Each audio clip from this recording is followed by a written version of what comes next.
வணக்கம். இன்னைக்கு super star Rajinikanth பிறந்த நாள். ஸ்டைல் சக்கரவர்த்தி. அவர் மாதிரி ஸ்டைலாக கண்ணாடி போட முடியாது, ஸ்டைலாக நடக்க முடியாது, ஸ்டைலாக பேச முடியாது. வாங்க இன்னைக்கு அவரை வச்சு பேசுவோம். அது ரஜினிகாந்துங்கிறது வந்து ஒரு காந்தம்ங்க. அது என்னன்னு தெரியல. சின்ன பிள்ளையிலேருந்தே பார்த்தீங்கன்னா அவருடைய படங்கள் பார்த்தாலே வந்து நம்மளுக்கு ஒரு ஈர்ப்பு வரும். ஃப்ரம் சைல்ட்ஹுட் தீவிர ரஜினி ஃபேன். எத்தனை தடவை வேணாலும் எங்கள் மாமாவோட ஒரு தடவை போவேன், எங்கள் அம்மாவோட ஒரு தடவை போவேன், ஃப்ரெண்ட்ஸுகளோட ஒரு தடவை போவேன். கணக்கே கிடையாது. இப்போ படத்தை வந்து பல தடவை நான் பார்ப்பேன் நான். சின்ன வயசுலேருந்து அவ்வளோ உயிர் ரஜினின்னா. ஒரு எனர்ஜி. அண்ணாமலை படம் பார்த்தீங்கன்னா, அவர் அழுகுமே நம்மளுக்கு அழுக வரும். அவர் தோக்குமே நம்ம தோத்த ஃபீலிங் வரும். அந்த இன்ட்ரோவில் அவர் சேலஞ்ச் பண்ணுமே நம்ம சேலஞ்ச் பண்ணுற மாதிரி இருக்கும். அந்த இதில் லிஃப்ட்டில் அந்த எலிவேட்டரில் அப்படி மேலே போகிற சீன் பார்த்தீங்கன்னா அப்படியே கூஸ் பம்ப்ஸாக இருக்கும். அடுத்த சேர்மன் அண்ணாமலைன்னு சொல்லும்போது அவர் உள்ள என்ட்ரி ஆகல, அப்பா சான்ஸே இல்லை. அதே மாதிரி ஒரு நல்ல ஒரு நிகழ்வு ஞாபகம் வந்துச்சு இன்னைக்கு, அது உங்கள்கிட்ட ஷேர் பண்ணிக்கிறேன். என்னுடைய ஸ்கூல் டைமில் வந்து ஒரு இங்கிலீஷ் ஒரு கொஸ்டின் பேப்பரில் ரைட் அபவுட் யுவர் ஃபேவரட் ஹீரோன்னு போட்டிருந்தாங்க. எனக்கு அந்த நேரத்தில் என்ன தோணுச்சுன்னா, எனக்கு தலைவர் ரஜினிகாந்த் தான் தோணுச்சு. அப்போ படையப்பா ரிலீஸ் ஆன டைமு. ஸோ இந்த மாதிரி படையப்பா மூவியை வச்சு இந்த மாதிரி படையப்பா, நீலாம்பரி, ரம்யா கிருஷ்ணன் அந்த படத்தை வச்சு நான் ஒரு எக்ஸ்பிளைன் பண்ணி நான் போயம் ரைட் பண்ணேன். இப்போ எக்ஸாம் முடிச்சு வெளியில் வந்து என் ஃப்ரெண்டுகிட்ட சொல்கிறேன், இந்த மாதிரி எழுதுனா ஐயோ போச்சு ஸ்டாஃப் ஒன்று திட்ட போகிறாங்க. ஏன்னா அது வந்து மகாத்மா காந்தி ஏதாவது நேஷனல் லீடர் வச்சு எழுதணுமா. சரி, இதே எனக்கு தெரியாது. அது கொஸ்டினே வந்து right about your favourite hero. அதனால நான் ரஜினிகாந்த் படையப்பா மூவி வச்சு எழுதிட்டேன். நான் பயந்துட்டே இருந்தேன், ஐயோ அது ஸ்டாஃப் வந்து பசங்க முன்னாடி சொல்லி நம்மளை எதுவும் இன்சல்ட் பண்ணிட போகிறாரா, அடிச்சிட போகிறாரா, திட்டிட போகிறாரா, ரொம்ப பயந்துட்டே இருந்தேன். ஆனால் மார்க்ஸ் போட்டிருந்தாருங்க, ஃபுல் மார்க்ஸ் போட்டிருந்தாருங்க. அது ரொம்ப சந்தோஷமாக இருந்துச்சு. இது மாதிரி நிறையா நிகழ்வுகள் இருக்குது.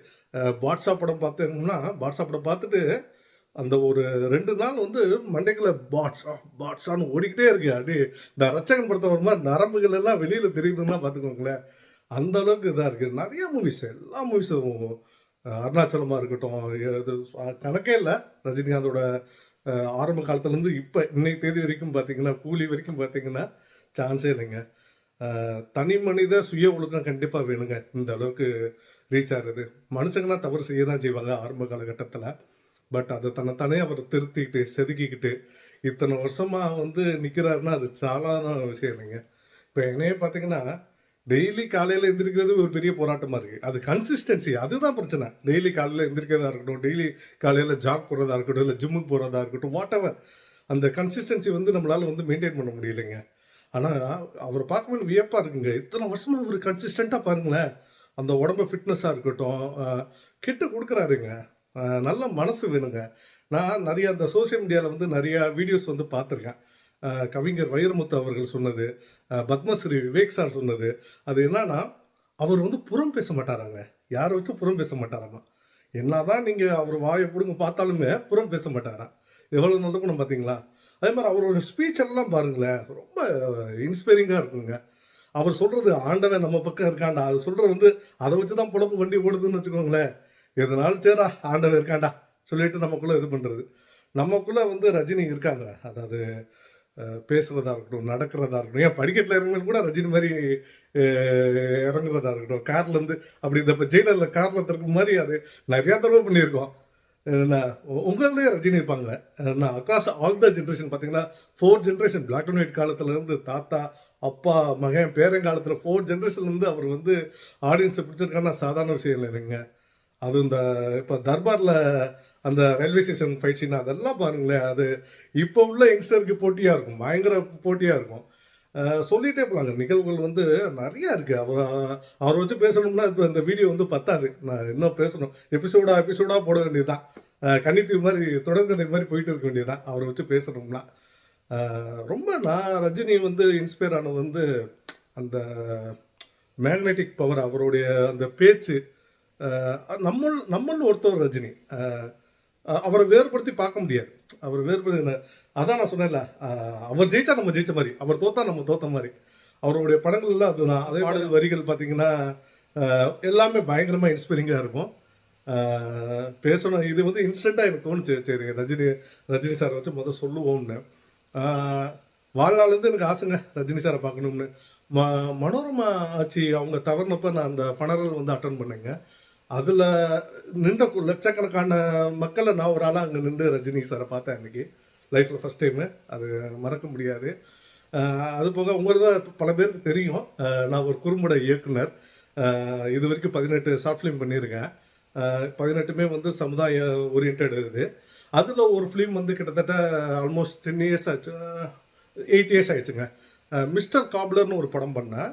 ஜஸ்ட் ஒரு ஒரு 1.5 மினிட்ல ஒரு படம். About respect category. அது வந்து ஃபேஸ்புக்கில் ஒரு வேர்ல்ட் ரெக்கார்ட் பண்ணுச்சு. அதாவது most viewed film, most liked ஃபிலிம்னு. அந்த டைமில் வந்து மீடியாவை வந்து பயங்கரமாக சப்போர்ட் பண்ணாங்க, நிறைய அப்ரிஷியேட் பண்ணாங்க.